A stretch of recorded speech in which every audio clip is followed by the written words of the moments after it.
Bom dia, galera, tudo bem? Hoje eu trouxe aqui o Ademir, o Júnior Fábio. Ele é cientista de dados na Compass UOL e ele vai explicar um pouquinho para a gente sobre o dia a dia dele, tá? O dia a dia dele na consultoria, o que é que ele faz, suas principais dificuldades. E também vai trazer um pouco para a gente sobre como você se tornar um cientista de dados, tá? Ele foi um dos caras que mais me ajudou nessa jornada, tipo, pegou na minha mãozinha mesmo, tipo, Caio, é isso daqui, essa parte de cálculo é isso. E eu espero bastante que vocês possam aprender muito com ele. E é contigo, Junão. Boa sorte, cara, e boa palestra. Pô, obrigado. Deixa eu apresentar minha tela aqui. Na hora que vocês estiverem vendo a minha tela, vocês me avisem.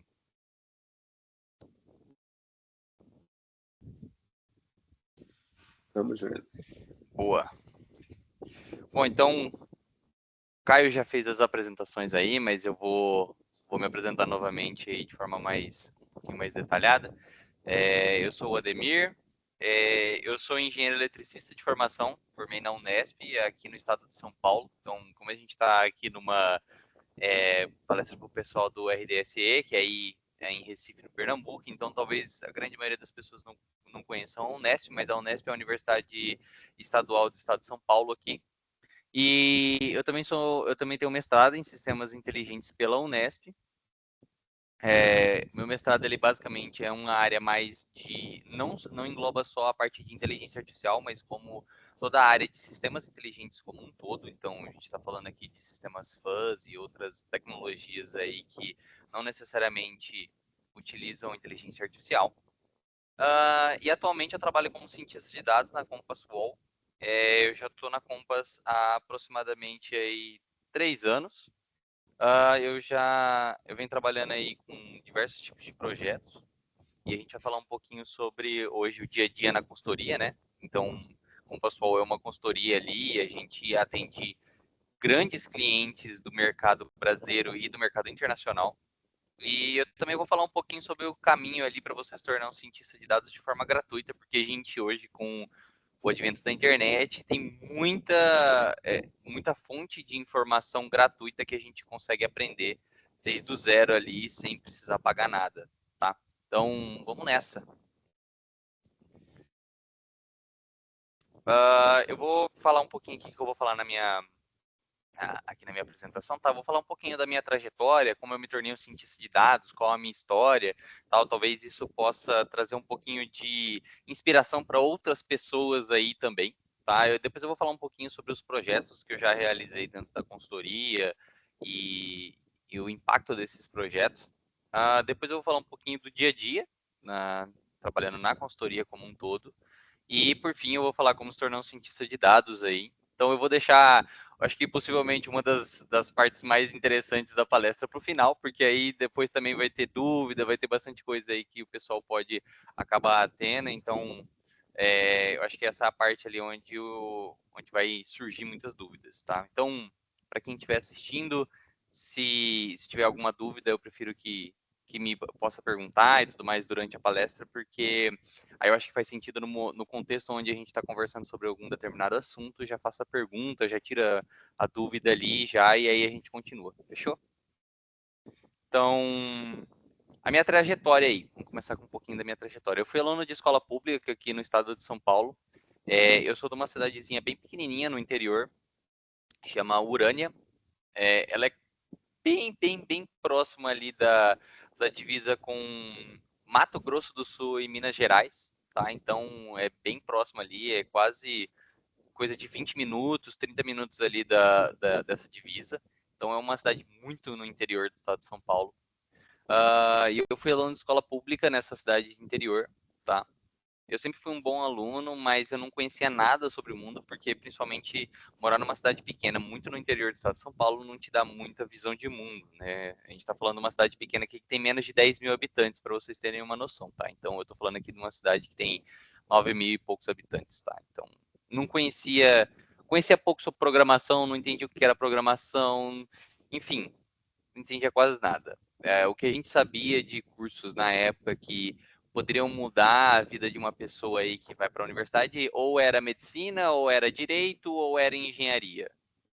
Esses eram os grandes cursos aí que poderiam mudar a sua vida, tá? Então, Era isso que a gente entendia. Então, foi isso que eu me agarrei quando eu fui prestar as faculdades, tá? Então, no terceiro ano do ensino médio ali, eu, eu fiz cursinho noturno, que normalmente os cursinhos noturnos eles são mais baratos, então a gente consegue ali entrar com um valor um pouquinho mais em conta e tudo mais. Então eu participei de um cursinho noturno ali na época que era uma cidade do lado da minha cidade, de Urânia, então eu pegava o ônibus todo dia para ir para o cursinho 6:30 da tarde, voltava às 11 horas da noite para casa, para dormir, para acordar às 6 horas da manhã no dia seguinte, para poder ir para a escola e tudo mais. E aí eu tive a oportunidade de os meus pais deixarem eu estudar. Eu não precisei trabalhar e meus pais deram essa liberdade para mim estudar. Então, eu fiz isso aí no terceiro ano do ensino médio e aí eu consegui entrar numa faculdade de engenharia, que foi no caso a Unesp, tá? E foi uma das experiências mais difíceis e mais enriquecedoras da minha vida. Acho que eu não passei um dia que dentro dessa faculdade, pelo menos depois do primeiro semestre ali, que eu não pensei assim, e se eu desistir? E se eu voltar para casa? Entendeu? Porque é muito comum a gente pensar isso quando a gente está fazendo engenharia, é uma faculdade bem difícil, é um curso bem difícil. Eu escolhi uma das engenharias mais difíceis ainda, que é a engenharia elétrica, que ela é considerada uma engenharia muito difícil por ser muito abstrata. Então, os conceitos são abstratos, a gente não vê energia, né? Então, a gente não sabe como que é que a gente interpreta a informação que a gente está vendo ali no cálculo. Tá? Então, eu aprendi muita coisa ali na faculdade, foi onde eu tive a minha base para poder aprender cálculo, foi onde eu aprendi a estudar, com pelo menos os primeiros caminhos para aprender a estudar. Aprendi muita coisa diferente, como eu vim de escola pública, eu não conhecia nada, quando eu entrei na faculdade Malemal era bom em matemática, o resto eu penava bastante.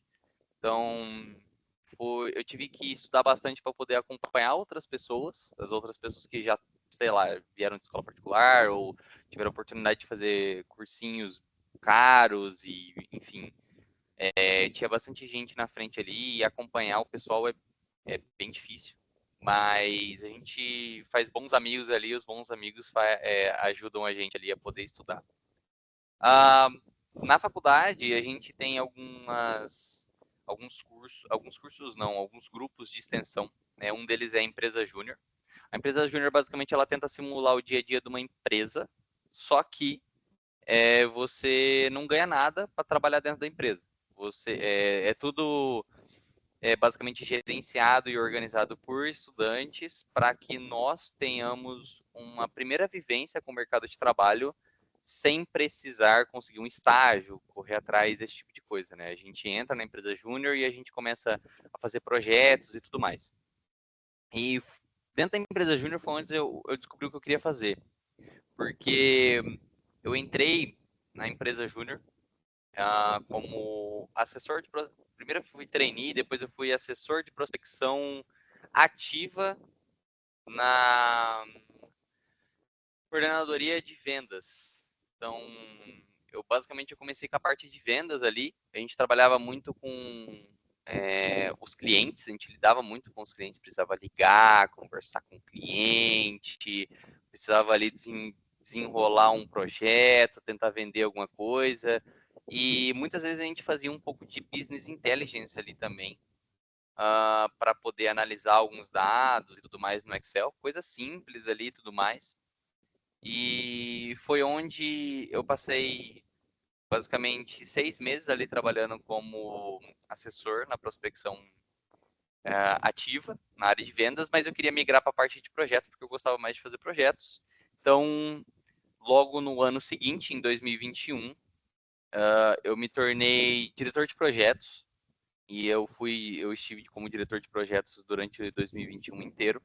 Foi onde, inclusive, eu conheci uma das pessoas que fizeram fizeram mudanças assim, tanto no meu jeito de pensar, acompanharam eu ali em muitos momentos ali que a gente ficava conversando e tudo mais, aprendi muito com eles, que foram as outras pessoas que compunham a diretoria, né, da empresa. Então, foi o diretor mesmo, né, o presidente da empresa, foi a vice-presidente da empresa, ah, depois a gente tinha o diretor do time de vendas e do time de acho que marketing. é que vendas e marketing era uma coisa só. Aí a gente falava prospecção passiva e prospecção ativa porque a gente ia ativamente até o cliente, prospecção passiva porque a gente trazia os clientes, né, de forma passiva, tá? Então, marketing e vendas eram separados, eram juntas na época. E esses diretores, como um todo, que compunham todas as áreas ali, foram... e tinha também o RH, eu esqueci, tem RH também, o diretor de RH, e todos esses diretores, todos nós, né, que compunham a diretoria, a gente se tornou bons amigos ali, bons colegas na empresa, e a gente aprendeu muito um com o outro, aprendi muito com eles, e quando eu estive como diretor de projetos ali, eu acabei desenvolvendo bastante a parte de portfólio da empresa, né? Então, a gente estava entrando na pandemia, né? Então, a gente foi basicamente na pandemia ali, né? O primeiro ano da pandemia. E na realidade eu me tornei diretor em 2020, desculpa, eu estou errando os anos aqui. E foi em 2019 que eu entrei na empresa Júnior. Foi 2020 que eu fui diretor. E, cara, a gente foi a primeira diretoria que passou pela pandemia. E a gente teve que fazer muita coisa remota. E a gente, por fazer muita coisa remota e muita coisa ficar parado logo no primeiro ano, a gente precisava desenvolver o nosso portfólio. E muitas coisas estavam migrando para o digital. Muita gente estava começando a fazer site, muita gente estava fazendo coisas automatizadas por conta da internet.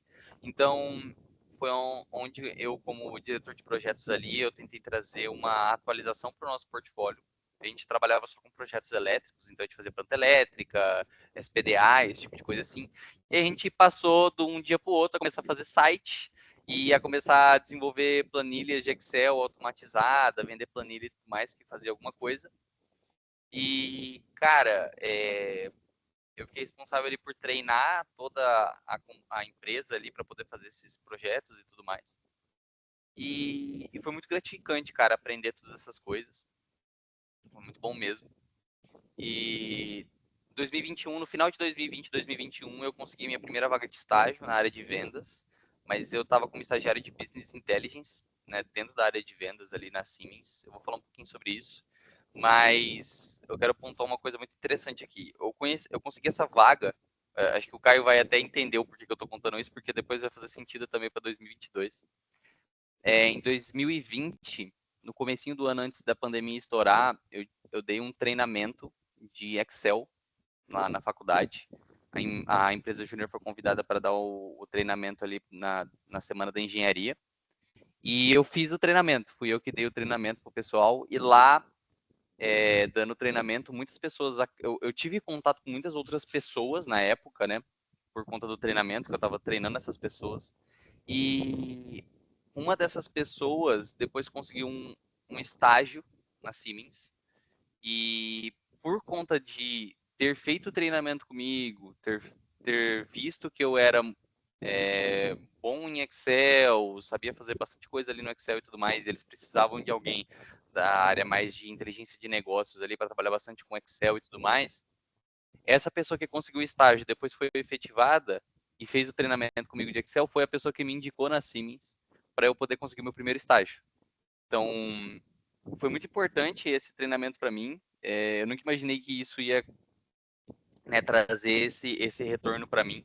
E aí eu trabalhei 1 ano e 2 meses ali, basicamente, num estágio na Siemens, como na área a gente chamava de back office, né? Que é basicamente, como se fosse um suporte ao time de vendas, né? Então a gente faz a gente mexe no CRM ali, no front-end do CRM, a gente imputa os dados ali para o pessoal de vendas, como a gente faz algumas análises e tudo mais no Excel ali. E foi onde também em 2021 ali eu comecei a me preparar para me tornar um cientista de dados. Então, eu fiz um treinamento ali no final de 2020, começo de 2021, que na atual faculdade XP, hoje que é a faculdade XP, antigamente ela tinha outro nome, eu não vou lembrar agora o nome certinho dela, que era um outro nome, era uma faculdade bem menor, era uma faculdade virtual menor, que dava cursos dessa área de desenvolvimento de software e dados quando isso estava começando. Eu fiz um treinamento deles de 148 ou 150 horas de analista de machine learning.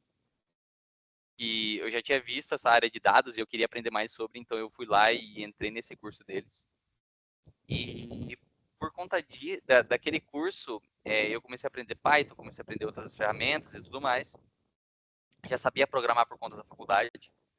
E aí eu fiz alguns projetos ali dentro do meu estágio. O primeiro projeto foi um projeto de prospecção de clientes, onde eu utilizei toda a base de dados da Receita Federal. Então a gente puxou todos os dados da Receita Federal ali para poder fazer uma análise de clusterização de clientes. Então, pegar clientes que a gente já sabe que são bons clientes da empresa, pegar as informações deles e pegar a base da Receita Federal, que tem outros clientes que a gente ainda não são clientes nossos, e comparar, né, quais clientes aqui da Receita Federal caíam nos mesmos clusterings dos clientes que eram bons já da empresa.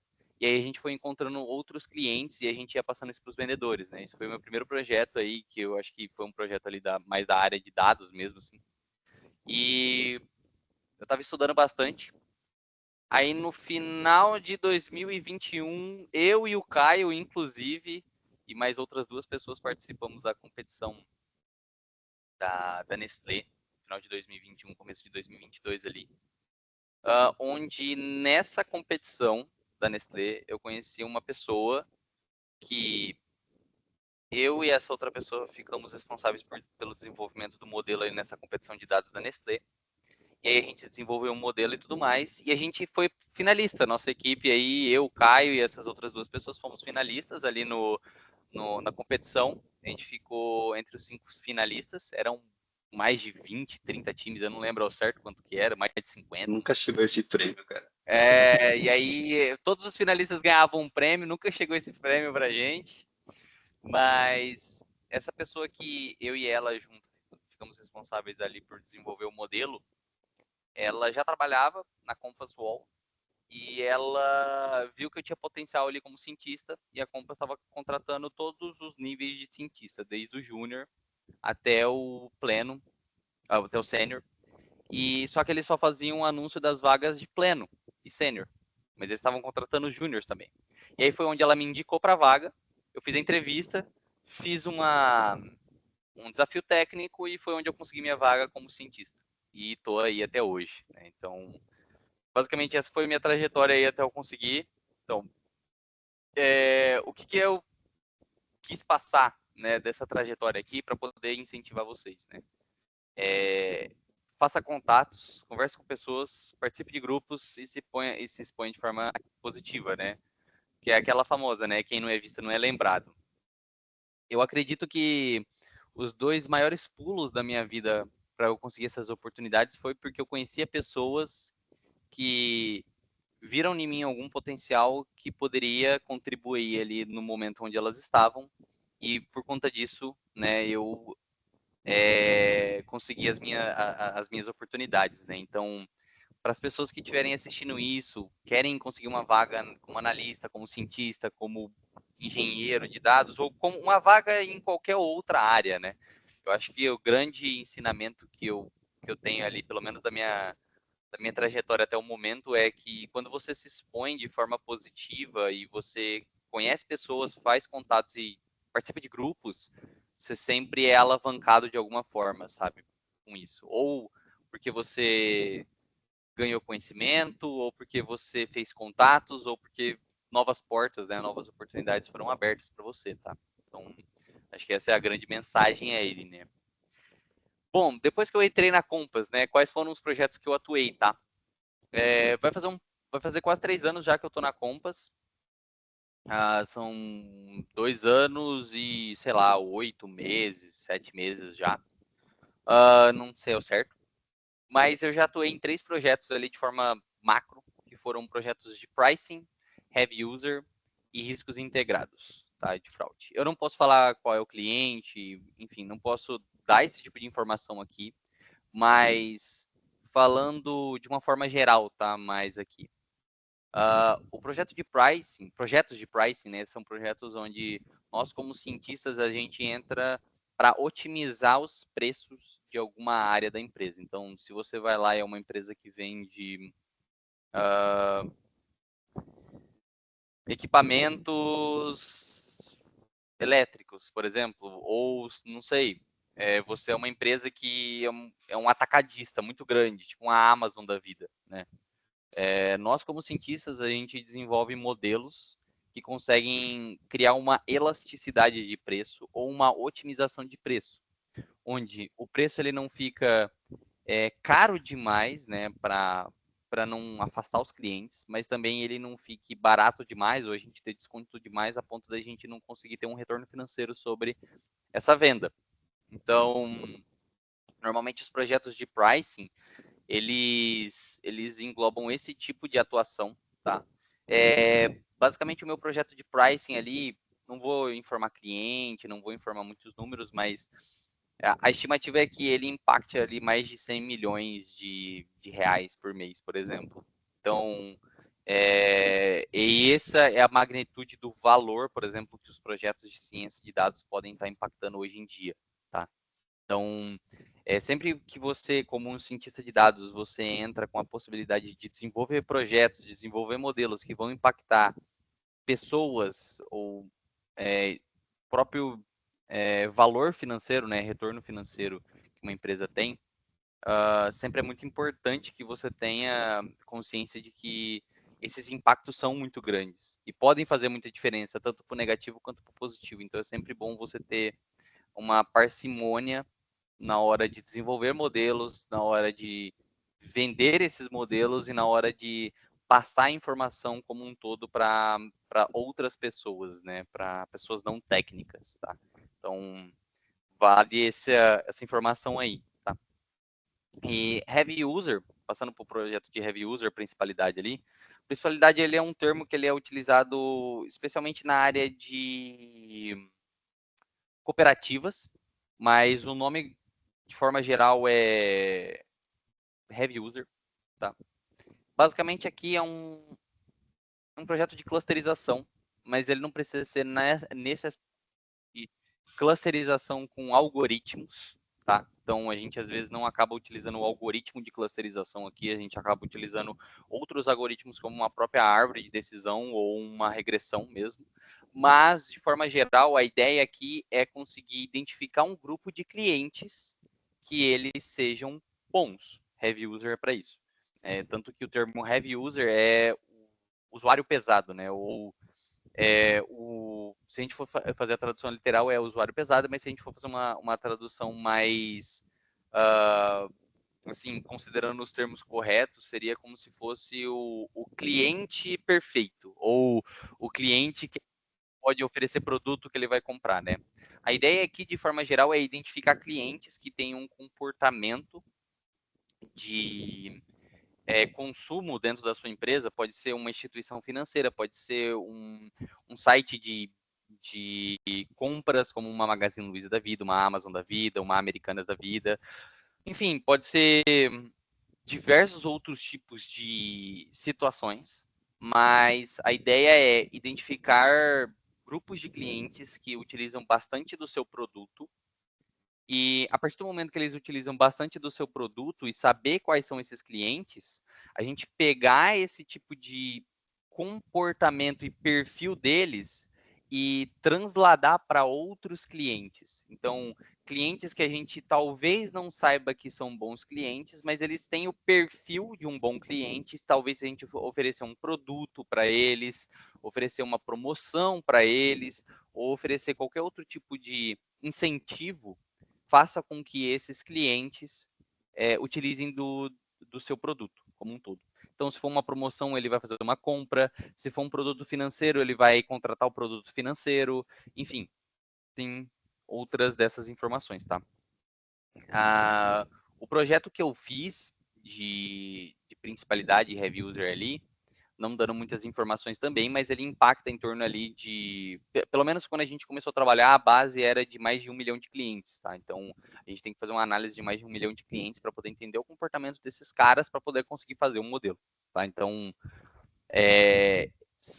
novamente, né? Outro projeto que impacta muito, muito grande, né, de clientes ou valor financeiro, tá? E atualmente eu estou trabalhando com riscos integrados, tá? Mais especificamente na área de fraude.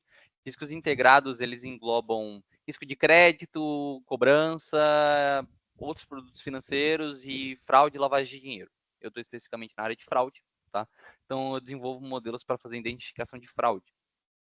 Os modelos de fraude, ali especificamente, a gente fala que são modelos de eventos raros, tá? Então, são modelos ali que eles têm taxas de evento pequenininhas, tipo assim, 1%, meio por cento, 0,3%, 0,8%, e lidar com essa taxa de evento é muito complicado, porque você está tentando fazer uma classificação.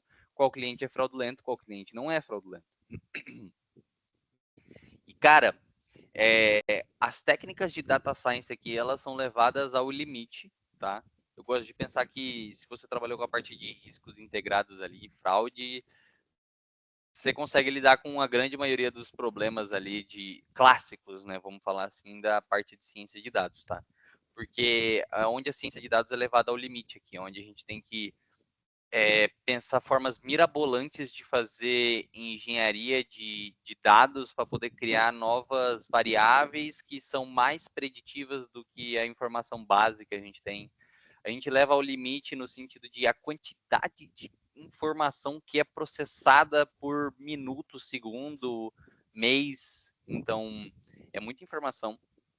E a gente também é levado ao limite nas técnicas que a gente aplica. Então, todas as técnicas de ciência de dados para desenvolvimento de modelos ali de machine learning são levadas ao limite aqui. A gente tem que utilizar todo tipo de técnica, todo tipo de algoritmo para a gente ver qual que é o que consegue aqueles 1% melhor, 2% melhor, que pode fazer a diferença ali financeira no final.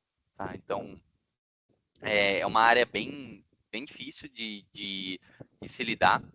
É uma área que, inclusive, aos que têm interesse em entrar na área de ciência de dados, uma área que, caso você se especialize nessa área, aprenda essa área e tudo mais, é uma área que sempre está precisando de gente, sempre está precisando de profissionais, porque tem poucos profissionais que têm o conhecimento para poder fazer desenvolvimento de modelos para essa área. Tá? Então, é uma área que exige que você esteja estudando constantemente, não que as outras não exijam isso, mas você tem que estar sempre buscando aquele 1%, 2% melhor que pode fazer diferença. Tá?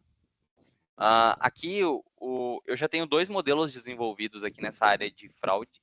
Eles já estão, um deles já está produtivo e já está rodando, e o outro está em caminhos de ser produtivo, e tem muitos outros na fila para ser desenvolvido ali, mas é uma área que eu estou gostando bastante, estou aprendendo muito. Eu acho que foi a área que me levou ao limite para aprender muita coisa da área de ciência de dados, é a que me fez evoluir assim absurdo. E os meus modelos, cara, eles impactam ali coisa de. Eles fazem previsões para 200 mil clientes por mês, por exemplo. E é isso, eu acho. E um deles faz previsão para 200 mil clientes por mês e o outro vai fazer um impacto ali de 3,5 milhões de clientes por mês. Então, é bastante. Como vocês estão vendo, é sempre milhões o valor, é sempre. São valores altos, tá? Então, é sempre assim. Eu estou falando só esses números assim, porque eu acho que é os números que não vão causar nenhuma problemática, né, para se eu compartilhar aqui, mas eu não posso falar muito mais do que isso. Tá? Então, vou falar agora um pouquinho do dia a dia na consultoria, tá? Como que é trabalhar numa consultoria, tá? Se vocês tiverem depois qualquer dúvida sobre projetos, Caio, se você tiver dúvida sobre projetos, o Bruno aí, se você tiver dúvida sobre projetos, vocês podem perguntar também, tá? Mas vou continuando aqui. O dia a dia na consultoria, como é? Cara, eu acho que a consultoria é um dos melhores lugares para se trabalhar, para você aprender coisas novas. Muito, muito legal, muito bom. A gente tem 2 tipos de projetos dentro da consultoria, tá? Normalmente, pelo menos no modelo que eu trabalho hoje, que são projetos de escopo fechado e projetos de escopo aberto. Normalmente os projetos de escopo fechado são projetos em que uma equipe é alocada para atuar em um projeto com objetivo entregáveis definidos. Então, é quando, por exemplo, um cliente chega para você e fala: Oi, eu gostaria de de um modelo de heavy user, igual a gente estava falando. Ah, beleza, você quer um modelo de heavy user para resolver qual problema? Aí existe toda um conjunto de reuniões ali que acontecem para que a gente entenda como que é, qual é o problema do cliente, o que, que ele está precisando e tudo mais. E aí a gente seta ali quais são os objetivos entregáveis do cliente. E aí a gente entra com uma equipe como um todo, então a gente entra com uma equipe de engenheiro, uma equipe de analista, uma equipe de cientista. Aliás, na equipe compõe, né, um analista, um engenheiro, um cientista, pode compor mais do que um, enfim, de qualquer uma desses cargos. E aí a gente entra com uma equipe formada, a equipe pode ser completamente composta pela consultoria ou um mix entre a empresa e a consultoria, né? Então entra algumas pessoas da consultoria para compor um time e vem algumas pessoas do cliente para compor o time também, e aí vira um time só e aí a gente começa a trabalhar no projeto. E é um projeto bem legal de se fazer, porque tem começo, meio e fim, né? Normalmente esse tipo de projeto. Vou falar um pouquinho sobre quais são os benefícios dele logo após, né? E os projetos de escopo aberto, que é outro tipo de projeto, normalmente são projetos em que a consultoria aloca um profissional dentro de um time ou projeto, né, da empresa e fica alocado indefinidamente, até que o cliente entenda que não seja mais necessário o alocamento daquele profissional. Então, basicamente, o profissional responde como um colaborador do contratante, tá? Ou da contratante, né? Então, é quando você pega, o cliente chega para você e fala assim, ó, a gente está fazendo um projeto aqui assim, assim, assado, a gente está estruturando uma equipe assim, assim, assado, você tem um profissional que tem especialidades nessas áreas aqui, porque a gente precisa de um profissional com essas especialidades para compor o nosso time, para poder ajudar a gente a desenvolver um projeto ou a construir o nosso time, tá? Então, aí você é alocado dentro do cliente e você começa a trabalhar junto com o cliente ali para poder construir um time ou para poder construir um projeto. A partir do momento que o cliente entende que não seja mais necessário, né, a sua alocação ali, você volta, né, para a consultoria e aí você fica ali num tempo até que outros projetos surjam, tá? Quais são os benefícios, né, de cada um dos projetos? Os projetos de escopo fechado carregam bastante estresse, então tem bastante estresse, existe, né, ali muito dos profissionais, porque esse dos motivos do porquê que carrega bastante estresse, porque como tem começo, meio e fim, tem prazos, tudo definido e tudo bem estabelecido, você tem que cumprir aquele cronograma. Então, exige uma grande quantidade de energia e organização para você conseguir cumprir os cronogramas, para você conseguir desenvolver modelos que façam diferença para o cliente dentro do tempo que o cliente estabeleceu junto com a consultoria. Então, normalmente é um projeto que faz com. É como se fosse projetos que são grandes. Como eu posso dizer? Degraus numa escada. Vamos pensar que cada projeto vai fazer com que você se desenvolva como profissional. Um projeto de escopo fechado, eu gosto de pensar que ele é como se ele fosse um degrau muito alto, assim, que você tem que escalar o degrau. Porque é um projeto que exige bastante de você, você precisa estudar bastante, entender bastante do cliente, você tem, às vezes, não tempo suficiente para poder respirar os problemas do cliente, para poder respirar o dia a dia do cliente, entender quais são as dores deles, para conseguir entregar alguma coisa de valor para eles. Tá? Então, essa é uma das partes que acaba sendo um pouco mais complexa desse tipo de projeto, porém ensina a lidar com prazos, a fazer entregas de valor, trabalhar em equipe e também quando parar. Que uma das coisas que a gente gosta eu pelo menos aprendi muito nesse tipo de projeto é quando parar, porque uma das coisas que eu venho aprendendo cada vez mais na ciência de dados é que o ótimo é inimigo do bom. Muitas vezes entregar algo bom é melhor do que entregar algo ótimo, porque a diferença entre o bom e o ótimo é pequena, e às vezes o bom já é suficiente, e o ótimo seria melhor ainda, mas às vezes exige uma quantidade muito grande de energia, uma quantidade muito grande de tempo, que o retorno não é tão grande quanto só entregar o bom e deixar o bom ali trabalhando e já vai resolver o problema. Então, esses projetos de escopo fechado, a gente tem que saber qual é o momento de parar, qual é o momento de parar de refinar o projeto, parar de refinar o modelo, parar de refinar a entrega como um todo e fazer entregas que mostrem que já está agregando valor. Tá? Então, é muito importante entender esse limiar ali, eu acho. E os projetos de escopo aberto são projetos que trazem muito network. Você acaba conhecendo muita gente, porque você acaba sendo introduzido dentro de um time diferente. Então, você conhece novas pessoas, faz network, respira o dia a dia das pessoas. Ele exige uma rápida adaptação, porque como você é alocado dentro do cliente, às vezes o projeto já está andando, ou o time já está sendo construído, né?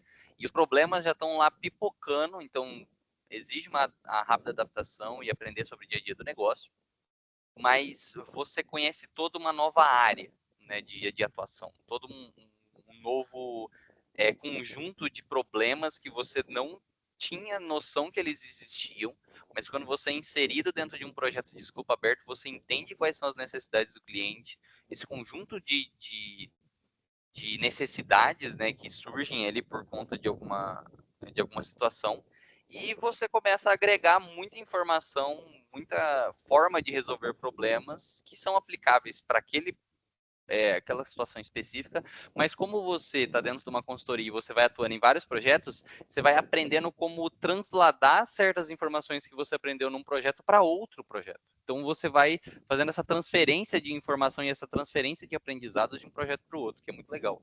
Tá? Então, é, as partes positivas aqui introduzem, igual eu falei, né, em uma área nova, é, e abre a possibilidade de aprender com outros profissionais. Eu vi que o Bruno perguntou ali, em média, quanto tempo demora um projeto, tá?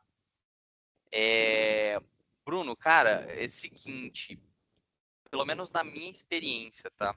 Os projetos que eu já desenvolvi, pelo menos os projetos de machine learning, né, de ciência de dados, eles costumam demorar de 6 a 8 meses quando é um projeto com um escopo grande, assim, um modelo que vai fazer uma mudança grande, que vai introduzir muita coisa e tudo mais. Quando são projetos, quando são modelos pequenos que resolvem problemas pequenos, às vezes você não refina tanto o modelo, então não demora tanto.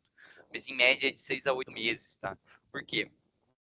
Uma das coisas que a gente acha que é lindo, tudo maravilhoso, né? Eu e o Caio já até conversou algumas vezes sobre isso, é, é que você vai entrar no projeto lá e você vai ter uma base bonitinha com a target lá, com a tua variável resposta lá já pronta para você. Você só tem que ir lá e desenvolver o modelo.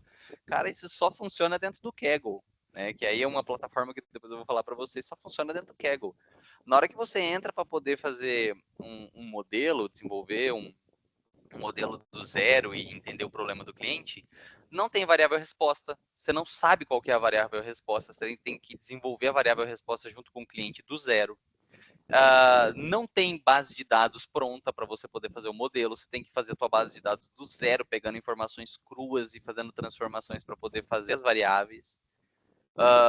Não tem pipeline pronto para poder fazer ingestão das informações. Não tem nada, cara. Você tem que ir fazendo as coisas. Quais as etapas de um projeto de ciência de dados costuma seguir? Tá, eu vou falar rapidinho sobre essas etapas, tá?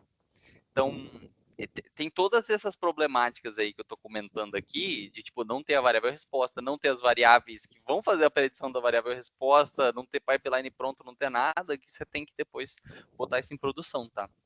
Então, a gente vai lá, pega uma base crua, cruza várias bases, né? E aí a gente vai lá e vai fazendo várias transformações e vai construindo um racional, né, de toda essa base crua. A gente, normalmente, uma das primeiras coisas que a gente faz é sentar e entender qual que é o problema do cliente, para depois sentar e entender qual que é o problema do cliente, entender o que é que vai resolver o problema dele, considerando uma variável resposta. Então, isso também demanda tempo.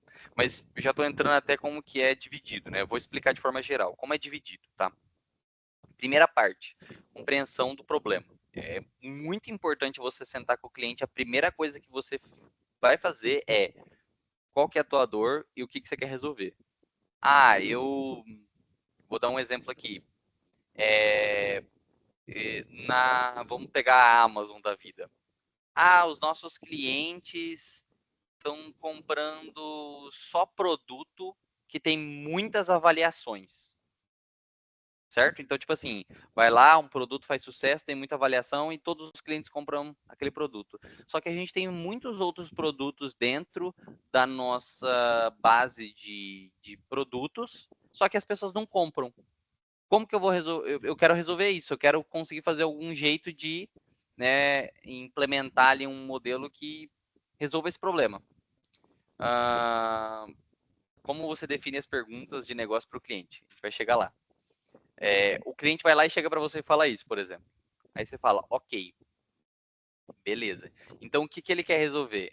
Ele quer recomendar produtos. Então, pelo racional que ele falou para a gente, né? Por exemplo, o cliente vai lá e fala que esse é o problema dele, ele está com um problema de recomendação de produtos. Ele quer recomendar mais produtos para os clientes dele. Então, o que, que a gente faz? Tem duas coisas que a gente pode fazer. A gente pode fazer com que os clientes respondam mais e façam mais avaliações dos produtos que eles estão comprando para que mais produtos tenham avaliações para as pessoas poderem comprar eles. Ou a gente vai lá e começa a construir um recomendador de produtos com base nas coisas que as pessoas estão comprando. Então tem essas duas saídas, por exemplo, que a gente pode fazer. Aí, como você define as perguntas de negócio para o cliente? Você fez essa pergunta aqui. Boa, beleza. Como que a gente faz isso? Você entendeu que eu acabei de fazer duas hipóteses. Eu construí duas hipóteses. Uma é, a gente pode fazer com que as pessoas sejam mais ativas na hora de fazer uma avaliação de produto, ou a gente pode fazer um recomendador. Como que a gente define as perguntas? Baseadas nas nossas hipóteses. A gente vai lá, chega para o cliente e fala, para você faz sentido ter mais avaliações nos produtos que são pouco comprados? Aí o cliente fala, para mim seria legal, faz diferença. Então, se a gente fazer com que os clientes avaliem mais os produtos, isso já resolve o seu problema. Você acha que vai resolver o seu problema? Ele falou assim, talvez sim, mas eu queria uma forma de recomendar o produto. Aí o próprio cliente vai lá e fala que ele quer recomendar o produto. Aí você vai lá, beleza, então você quer recomendar o produto. Então vamos partir dessa hipótese. Como que a gente faz a pergunta para o cliente? Ok, você quer fazer um recomendador de produtos. Como que esse recomendador de produtos vai funcionar? Você quer que a pessoa vai lá, a partir do momento que ela compra alguma coisa, a gente recomenda outras coisas a partir disso, ou no momento que ela está pesquisando alguma coisa, a gente recomenda produtos para ela. Aí eu já fiz outra pergunta para ele. Eu quero que na hora que ela está pesquisando alguma coisa, eu recomende outros produtos para ela poder ir alimentando a base. Opa, beleza, então. Então é isso que você quer. Então aí a gente vai construindo esse racional junto com o cliente, mas a partir das hipóteses que a gente tem de como resolver o problema. Fez sentido para você? Boa, fechou. Tipo, eu vou fazer outra pergunta. Uhum. Geralmente, tu tem, sei lá, perguntas práticas. Tipo, tu tem um passo a passo de perguntas, uma listinha de perguntas. Que é comum ou tu só, tipo, vai de acordo com o que tu recebe, sabe? Entendi. Cara, normalmente eu tenho ah, algumas perguntas praxe, tá? Que é, por exemplo, ah, qual é a sua dor agora? Então, o que é que você quer resolver? Né? Qual que é a sua dor? Como você pensa que seria uma boa solução para esse problema? Então, você vai lá, você entende a dor, então uma boa solução para esse problema. Além de ter uma boa solução para o problema, quais são as informações que você acha que ajudariam a resolver o problema? Então aí a gente começa a construir um racional de quais informações da nossa base de dados podem ajudar a gente a resolver o problema com base na experiência de negócio. Que mais?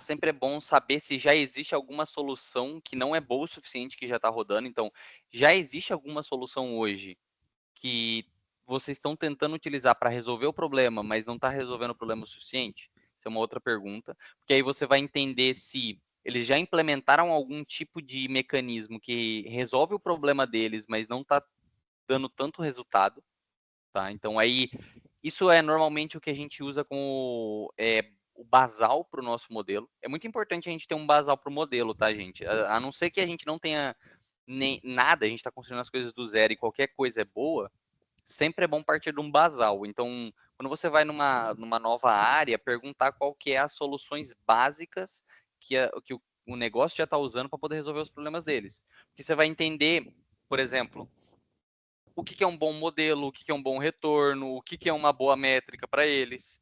Porque se você tem um basal, você sabe qual que é a métrica comum deles. Ah, eu tenho uma métrica comum aqui. Isso é muito. Vou falar agora, que é o hit rate. O que é o hit rate? É a taxa de fraude, ou de fraude ou do evento que a gente está querendo identificar. É a taxa de evento que a gente está querendo identificar dentro de um grupo como um todo. Então, vamos falar assim, fiz um modelo, meu modelo falou que 1.000 pessoas são ruins. Dentro dessas 1.000 pessoas, quantas realmente cometeram fraude? 100. Então, eu tenho um hit rate de 10%. Fez sentido? Então, aí você vai lá, chega para o negócio e fala, ok, qual que é a sua solução básica que vocês estão usando agora? Ah, essa daqui. Ah, é? E qual que é a métrica dessa solução de vocês? Ah, é um hit rate de 10%. Ou seja, o modelo que você desenvolver tem que ter, no mínimo, 10% de métrica de hit rate. Por quê? Senão o negócio vai trocar para um modelo que é menos, tem uma qualidade menor do que a solução que eles já têm. Então, sempre você tem que partir de um basal também, se já existir um basal. É muito importante isso. Fez sentido? Acho que essas são as perguntas mais básicas aqui, assim, que eu uso no dia a dia. Então, é entender qual é a experiência do cliente. Então, o que ele já tem, o que ele já usa de informação para poder resolver o problema dele. Depois disso, a gente normalmente chama essa de entender quais são as informações importantes para o cliente de senso comum. É o senso comum de negócio, tá? Então, a gente usa isso para poder partir de features que a gente quer construir e tudo mais. Qual é o problema, né? Como você resolveria o problema? Ou qual é a sua hipótese para resolver o problema? E se já existe alguma solução que vocês estão utilizando para, nem que seja para botar um band-aid no problema, mas qual que é a solução existente? Se não tiver nenhuma, aí a gente tem que partir do zero. Tá? Beleza? Consegui tirar as dúvidas aí das perguntas? Continuando falando a resposta do Bruno aqui. A gente senta, entende com o cliente quais são os problemas de negócio. Depois a gente faz uma compreensão dos dados. Então, quais dados brutos a gente tem? Onde estão esses dados? A gente consegue comunicar esses dados ou eles estão em ambientes diferentes? A gente, além de conseguir comunicar eles e juntar eles, qual que é a granularidade dessa informação? A gente tem todas as informações que a gente precisa ou a gente tem que talvez fazer uma coleta de informação nova ou fazer alguma coisa nova para coletar mais informação? Então, fazer essa compreensão dos dados. E quando a gente faz essa compreensão dos dados, é muito importante a gente compreender como que a gente vai modelar a nossa variável resposta. Muito importante. Porque uma das coisas que eu mais vejo na área de ciência de dados que o pessoal não fala sobre é que a grande maioria das vezes a gente tem que modelar a nossa variável resposta. A gente precisa modelar ela, ela não existe ainda. Aí esse negócio da gente entrar no Kaggle e já tá lá a target pronta, é uma maravilha. Eu adoro também entrar lá e fazer competição com a variável pronta lá.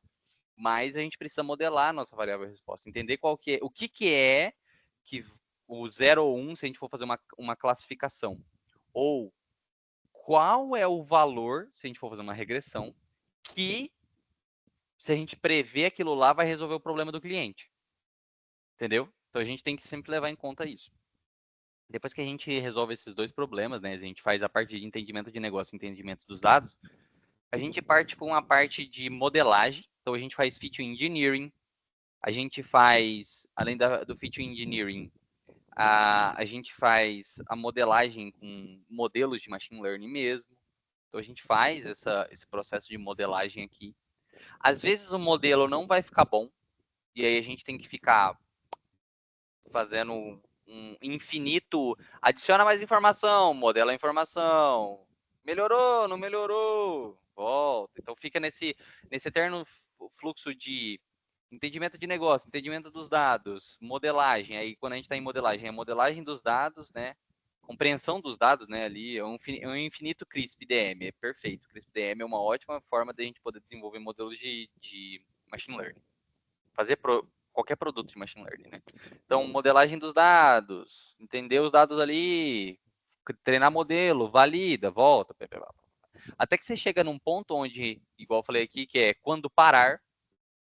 E aí, quando você define o quando parar, você para, faz as apresentações para o cliente, mostra os ganhos que o cliente vai ter com isso, valida com o cliente, validou com o cliente, deploy e começa a monitorar.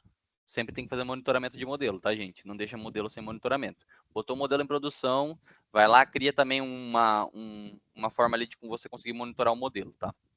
E aí essas são as grandes áreas aí, né, de atuação, tá, dos projetos. Então, compreensão de negócio, compreensão dos dados, a gente explora os dados, faz a modelagem dos dados, valida, fica nesse fluxo infinito, validou, deu certo, deploy, monitoramento. Fez sentido, Bruno? Para você? Boa, beleza. Tá aí. Já falei muito aqui, né? E até adiantei algumas coisas, eu acho que da própria palestra, mas agora eu vou começar a falar de como se tornar um cientista de dados especificamente, tá?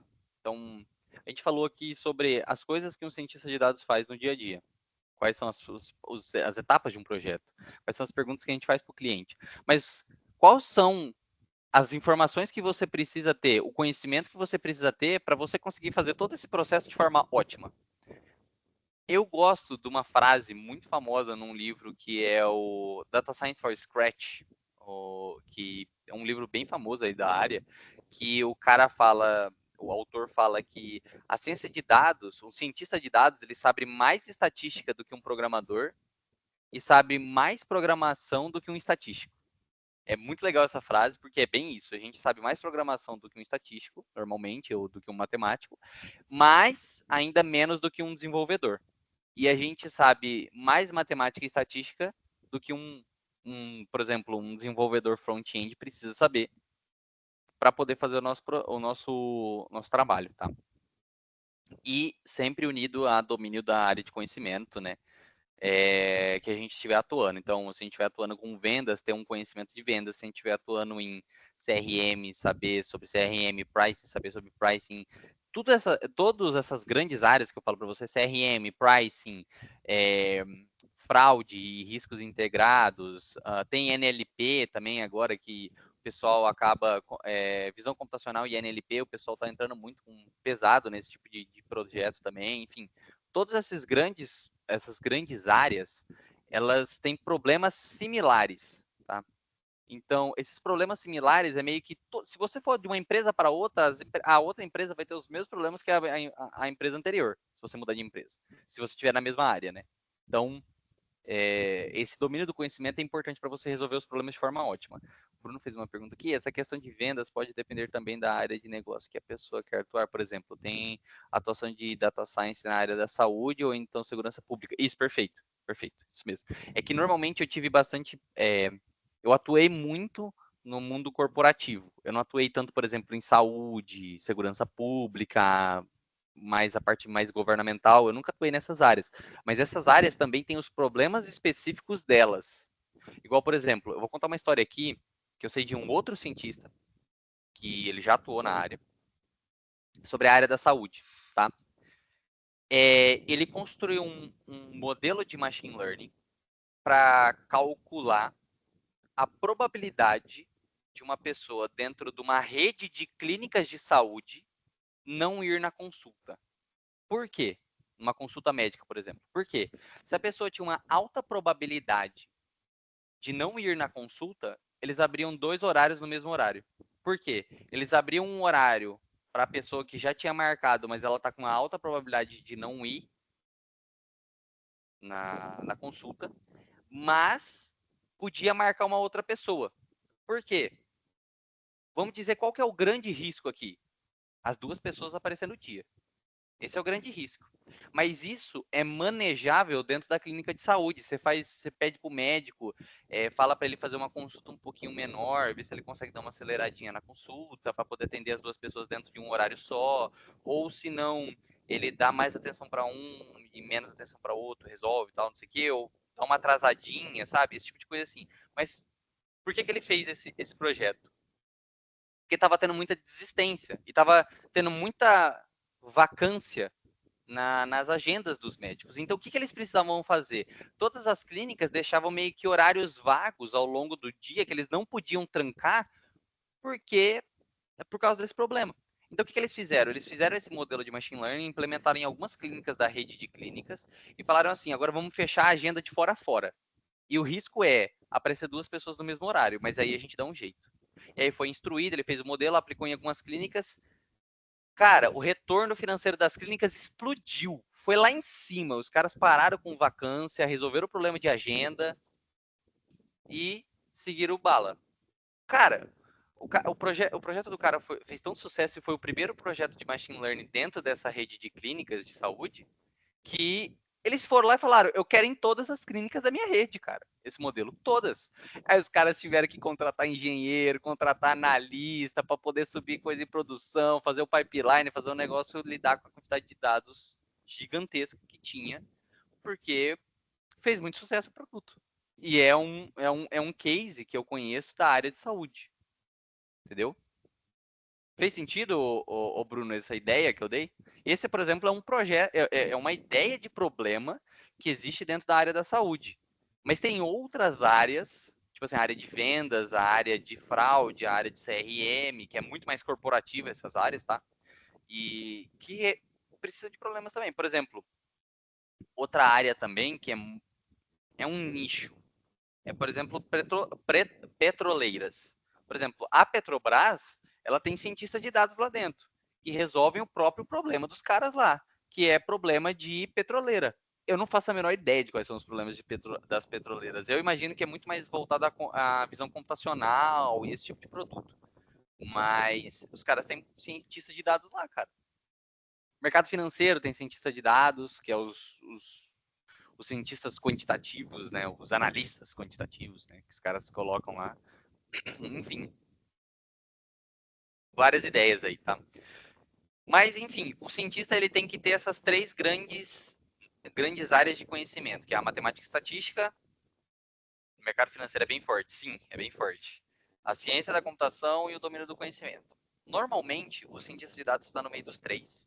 E a intersecção de cada uma delas dá meio que o grande conhecimento que o cientista tem que ter. Então, por exemplo, o domínio de conhecimento e ciência da computação normalmente dá a se cria a área de desenvolvimento. Então, tipo assim, por exemplo, se você sabe qual é o problema de uma área de conhecimento, de um domínio do conhecimento, e você sabe programar, você pode tentar resolver o problema de uma forma automatizada, criando um aplicativo, criando alguma coisa assim que tenta resolver aquele problema.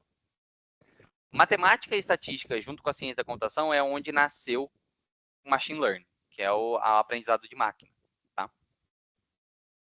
E, por fim, a matemática e estatística mais o domínio do conhecimento é a área de pesquisa, a área de análise, né, onde a gente faz análises e cria testes de hipótese para poder fazer uma análise ali da nossa área de domínio do conhecimento. E quando a gente junta as 3 coisas, ou seja, a gente junta a pesquisa, a gente junta o machine learning, a gente junta o desenvolvimento, a gente cria a grande área da ciência de dados, tá? Que é basicamente isso que a gente faz o dia inteiro. A gente programa as coisas, bota no ar, faz pesquisa e é isso, entendeu? Então, considerando isso, eu vou trazer algumas. Eu sou um cientista de dados, então eu não poderia passar essa apresentação sem trazer dados para vocês, né? Não poderia passar essa apresentação sem isso. Então, o que eu estou trazendo para vocês aqui? Uma das maiores comunidades de dados, né, do Brasil é o Data Hackers, a maior comunidade de dados ali do Brasil. E os caras sempre faz todo ano uma pesquisa que chama State of Data, que é o estado da área de dados no Brasil. Eles fazem isso desde 2019 ou 2017, eu não lembro certinho. Mas eu estou trazendo dados da última pesquisa, que foi de 2023 aqui para vocês. Esse ano eu acho que logo eles vão fazer de 2024, não tenho certeza se já saiu de 2024, não lembro. Eu estou trazendo aqui, eu consegui achar aqui para vocês, né, de 2023. E, cara, como se tornar um cientista de dados? Vamos começar pela primeira coisa. Quais são as ferramentas que o cientista de dados mais usa? Né? A gente falou de 3 grandes áreas: matemática, estatística, computação e domínio do conhecimento. Fechou? Vamos começar por computação. Quais são as linguagens de programação e informação ali, tipo assim, de geral, que o cientista mais precisa? Python e SQL. Basicamente, das pessoas que responderam ali, que eram cientistas de dados no State of Data de 2023, quase 90% utiliza Python e mais de 80% utiliza SQL. SQL para poder acessar os bancos de dados, poder mexer com grandes volumes de dados, e Python para poder fazer manipulação, desenvolvimento de modelos e tudo mais, tá? Fazer a programação ali de geral. Pô, beleza. Baseado nisso, quais são as melhores formas de se aprender Python e SQL? Cara, eu coloquei aqui algumas ideias, tá?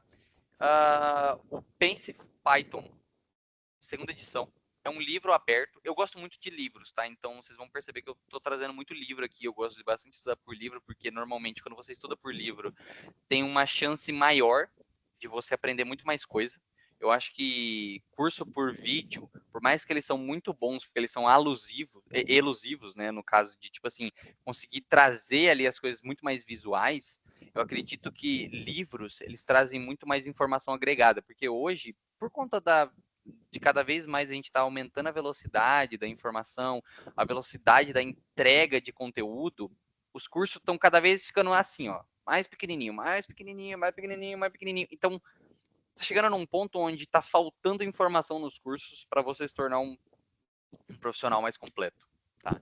Então, eu sou mais conservador nesse sentido, gosto muito de livros. O Caio sabe que eu sempre estou indicando livro para ele, eu sempre mando para ele. O cara conhece tudo quanto é livro, eu tenho um monte de livro aqui no meu guarda-roupa que eu, enfim, que eu tenho, que eu comprei. Eu gosto muito do Pense Python, segunda edição. É um livro aberto no navegador. Se você tiver acesso à internet, você pode acessar do teu celular, ou acessar do seu notebook, ou acessar de uma lan house, sei lá, para poder estudar ele, ou acessar do computador da faculdade, ali nas bibliotecas da faculdade, se você estiver fazendo faculdade, enfim. Tá?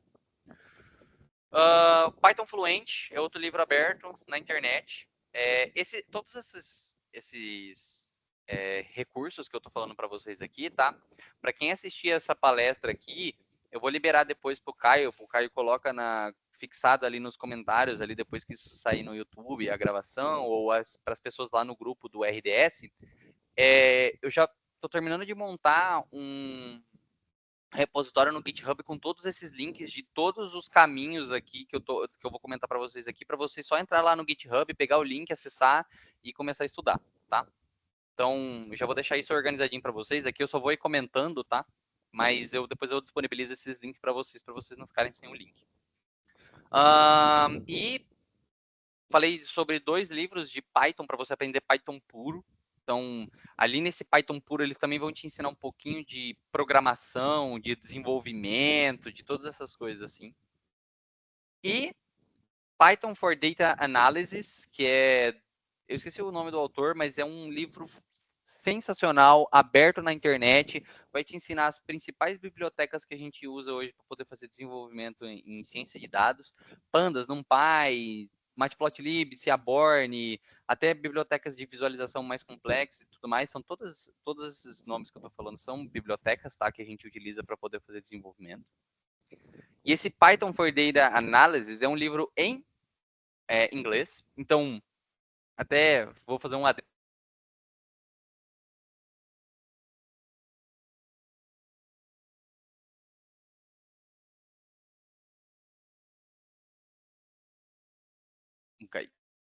Caio voltou.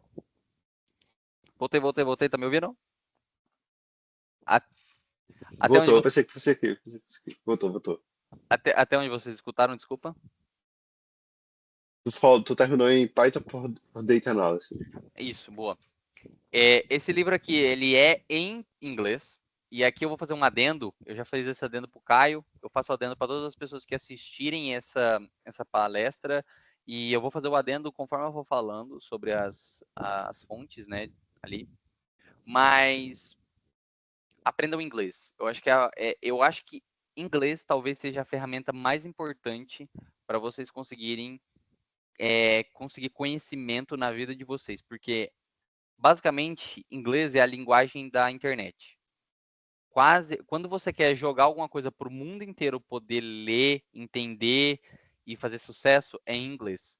A grande maioria da internet consome informação em inglês, a grande maioria da internet é em inglês, tá? E a grande maioria dos conteúdos de ferramenta, de tudo quanto é coisa que você for buscar, é inglês. Então, aprenda inglês, é uma das assim, ferramentas primordiais.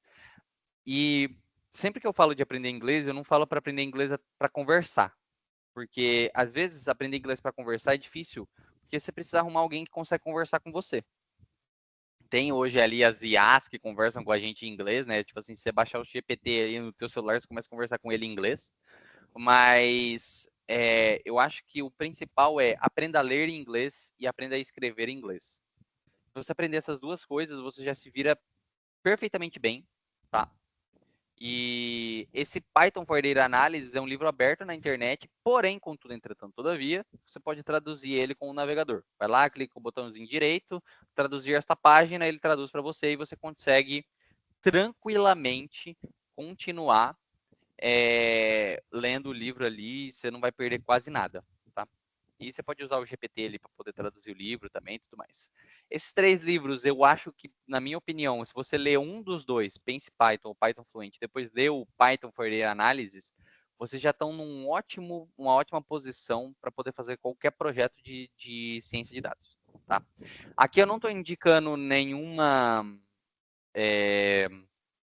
recurso de SQL, porque normalmente são vídeos lá no repositório que eu vou deixar disponível aí para vocês. Tem alguns links de SQL, eu vou comentar rapidamente aqui. Canal do Programação Dinâmica, curso de SQL para análise de dados. Ótimo curso. Ali a Kizzy Terra é maravilhosa. Ela fez um curso perfeito ali sobre SQL. Eu adoro aquele curso, é muito bom mesmo. Acho que vocês podem utilizar ali daquele curso. Além disso, curso de MySQL, do curso em vídeo, professor Guanabara, maravilhoso também, um ótimo comunicador e professor ali da área de tecnologia. Tem no YouTube também, de graça, as duas, e eu vou deixar depois o link lá no repositório, tá? Bom, passando para o próximo. Como se tornar um cientista de dados. Já vimos quais são as ferramentas mais utilizadas da área de computação. Agora vamos ver quais são ali o trabalho, né, a atuação de um cientista de dados no dia a dia. Né? Então, o que um cientista de dados faz no dia a dia, segundo o State of Data? Mais de 60% desenvolve modelos de machine learning com o objetivo de colocar em produção em sistemas, produtos de dados. Pô, beleza, desenvolver produtos de machine learning, mais de 60%. Então você vai precisar aprender machine learning. Qual que é as grandes informações de matemática, ali, grandes áreas do conhecimento da matemática que você precisa saber para você poder aprender machine learning de forma eficiente, saber o que é que você está falando, saber o que um modelo faz, saber para tudo. Igual o Bruno tinha falado ali, que uma das coisas que você mais tem dificuldade em entender, né? Eu não sei se foi o Bruno ou o Caio que comentou, mas qual que é de vocês dois que tem mais problema ali? Cara, seguinte, cálculo, álgebra linear, geometria analítica. Essas 3 grandes áreas do conhecimento da matemática, cálculo, álgebra linear, geometria analítica. Geometria analítica é uma das áreas do conhecimento da matemática que é mais esquecida na hora de você aprender machine learning. Por quê? Ah, já aprendi álgebra linear, tá tudo certo. Geometria analítica é importante, muito importante. Por quê? Cara, geometria analítica vai te dar a compreensão de como que a gente entende vetores, planos e superfícies e outros tipos de abstrações, né, da matemática e como que a gente enxerga essas abstrações numa ideia mais analítica. Como que você analisa isso com funções? Como que você analisa todo esse conjunto, né, de funções, não só funções, né, mas de superfícies e tudo mais que a gente tem ali nos planos, né, da geometria, que vai ajudar você a conseguir ser um cientista melhor, porque a grande maioria das funções de machine learning e tudo mais, elas são meio que transladadas quando a gente vai fazer uma análise delas para planos, superfícies e tudo mais, na hora de a gente fazer uma otimização, na hora de a gente fazer, enfim, todos esses tipos de coisa. Tá? Então, geometria analítica é muito importante. Então, 60% ali vai ser isso. Estudo ad hoc com o objetivo de confirmar hipóteses. Confirmar hipóteses, como que a gente faz? Estatística, probabilidade. Ou seja, e sou responsável pela coleta e limpeza dos dados que eu uso para análise e modelagem. Isso daqui basicamente é computação. SQL, Python ali vai ajudar você a fazer isso.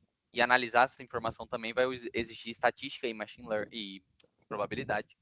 Né? Então, ali mais de 50% do trabalho, né, ali, a gente ranqueando aqui de forma de atuação, depende da matemática, cara. É machine learning. Ou análise de estatística e probabilidade. Né? Então, aí depois a gente tem abaixo de 50% aqui, a gente tem algum, tipo assim, sou responsável por entrar em contato com os times de negócio para definir o problema. A gente já falou sobre isso. Cuido da manutenção de modelos de machine learning já em produção. Se você aprender machine learning, você vai aprender isso.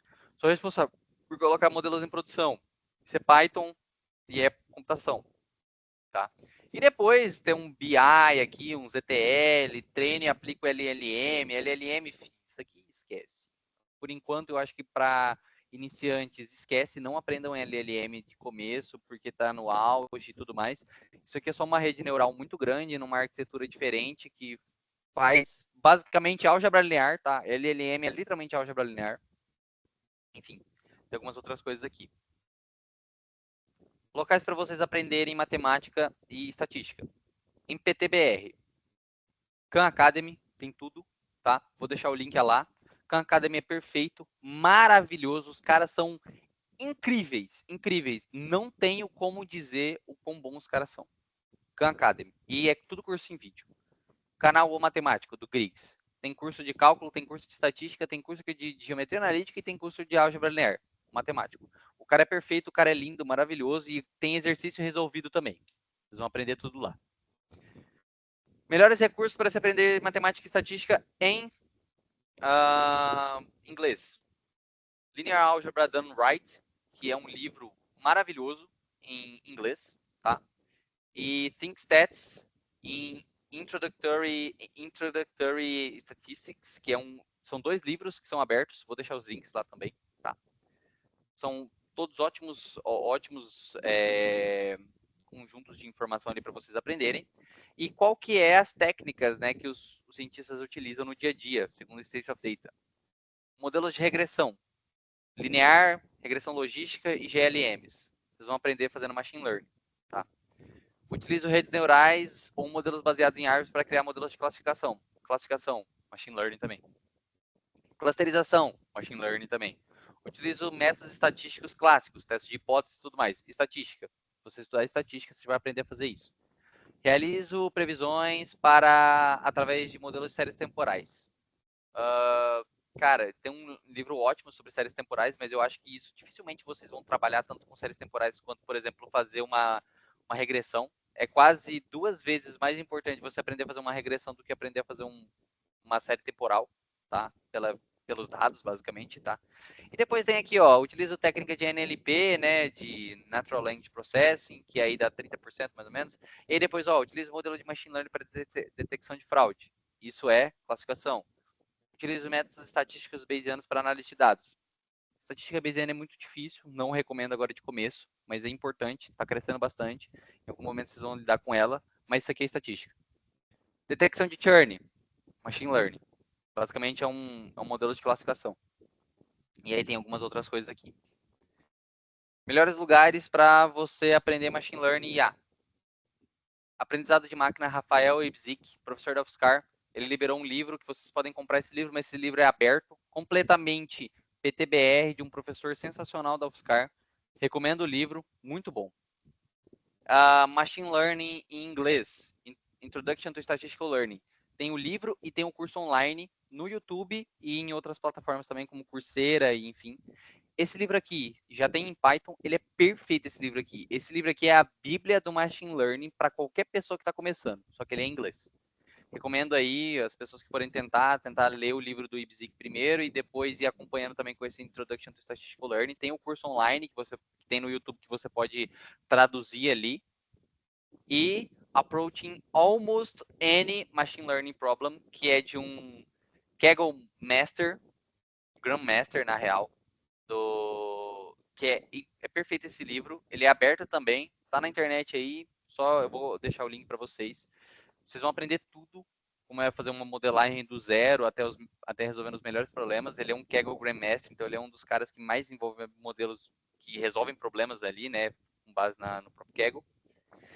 E abuse de projetos e publique. Quem não é visto não é lembrado, já comentei isso uma vez, comento de novo. Pegue dados do Kaggle, dados abertos do governo e use o YouTube e o Medium, porque tem muita gente falando como fazer projeto no YouTube e no Medium. Só vocês procurar projeto do começo ao fim de Machine Learning ou projeto End-to-End Project Machine Learning, que os caras vão ensinar. Tá. Passei rapidinho aqui porque nosso tempo já até estourou. Mas foi tranquilo. E eu tô usando, cara, essa técnica de projeto end-to-end para aprender algoritmos bem inteligentes. É isso aí. Tipo, algoritmos de enxame, sabe? Porque, cara, é um assunto complexo que eu acho pouco assunto, tipo, principalmente português, quase não tem. E, mano, só acho na gringa e vai ter que ser assim, tipo, como são algoritmos complexos, tá tendo que ser projeto end-to-end ou achar, tipo, principalmente artigo no Medium, sabe? Sim. Acho que se eu fosse recomendar uma assinatura pra galera, seria assinar o Medium, sabe? Cara, Porque, o cara, Medium é muito bom. tem muito artigo bom. Tipo, a galera compartilha muito conteúdo lá, sabe? É muito bom mesmo, cara. Eu gostaria de, inclusive, escrever mais no Medium. Eu já escrevi algumas coisas lá no Medium. Eu gostaria de escrever mais, eu parei. Mas eu gostaria de voltar. Enfim, é isso. Dúvidas? Eu vi que o Bruno já até mandou uma dúvida aqui. Sobre os tópicos de manipulação de dados, etc. Pandas, NumPy, Matplotlib. O que você quer dizer, Bruno? Alguns recursos para aprender, se fala?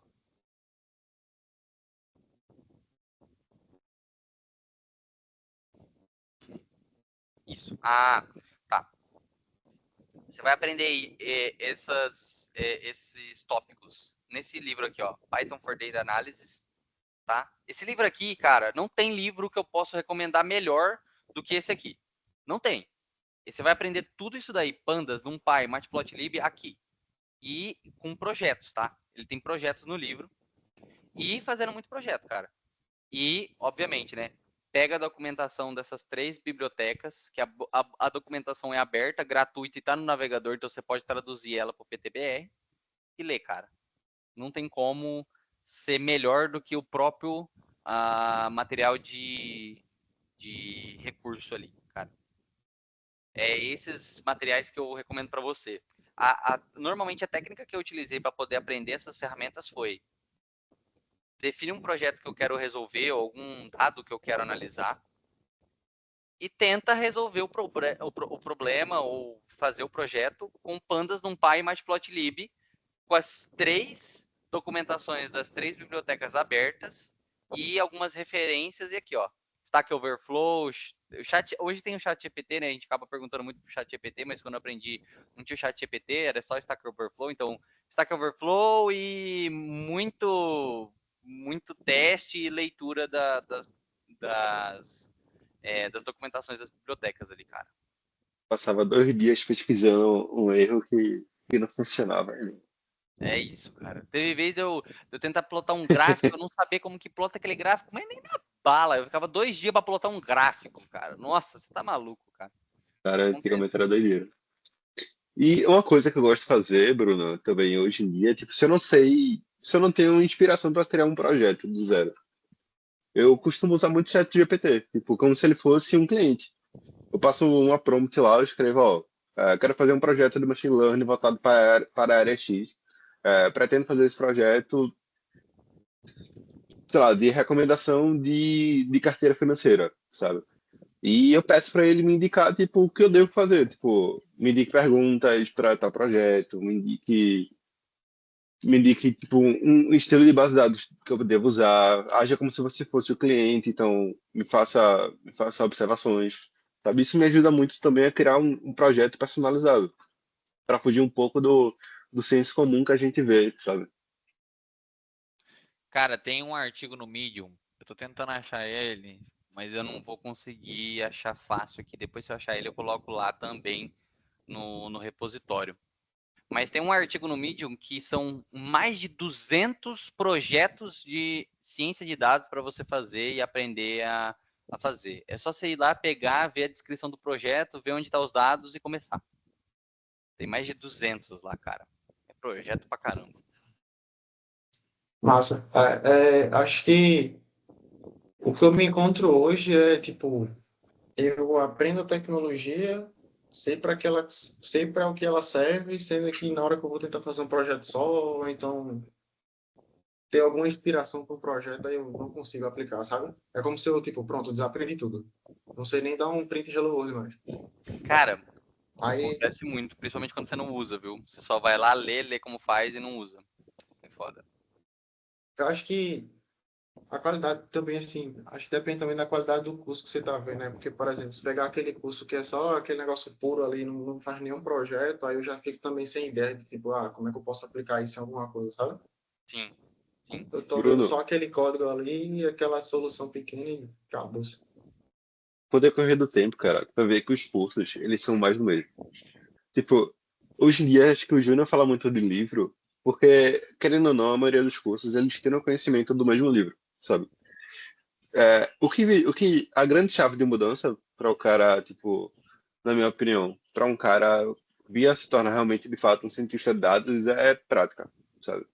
E essa prática, se você não tiver cliente, você vai ter que fazer projetos, sabe? Tipo, você Cara, só vai descobrir as dificuldades, as nuances de um modelo de machine learning, de um projeto de machine learning na prática. E essa prática você só vai conseguir fazer no projeto. Então, o tempo que tu tiver, tipo, tem 30 minutinhos por dia. Esse 30 minutinhos, no mínimo, tu consegue pensar em um problema. Tipo, vou pegar 30 minutos hoje e tentar resolver, sei lá, o desbalanceamento da minha base, sabe? Não conseguiu hoje, mas tu já conseguiu pensar um pouco. Então tu já vai construindo de pedaço em pedaço, porque 30 minutos por dia é melhor que nada. 1% melhor Tipo, por dia é melhor do que zero. é melhor tu escrever uma linha de código por dia, mas sabendo o que tu está fazendo e pensando criticamente, porque o trabalho de ciência de dados em nada mais é do que validar a hipótese, sabe? Querendo ou não, é ciência.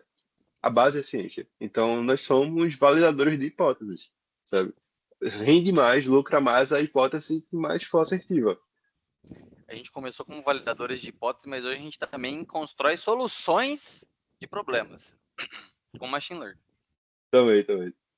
Mas sim, a gente começou resolvendo um problema de hipótese, como você pode ver, é a segunda atuação, uma das atuações mais fortes ali, né, segundo o State of Data, é muito comum a gente ter esse tipo de atuação mesmo, mas a gente também constrói muito modelo de machine learning. E normalmente os modelos de machine learning, eles partem de uma prova de hipótese. Você foi lá, você tinha uma hipótese de que sei lá, se você oferecer um produto toda vez que o seu cliente quiser comprar, sei lá, fralda, se oferecer cerveja para ele, esse case é famoso do Carrefour, acho que é Carrefour, não lembro certinho.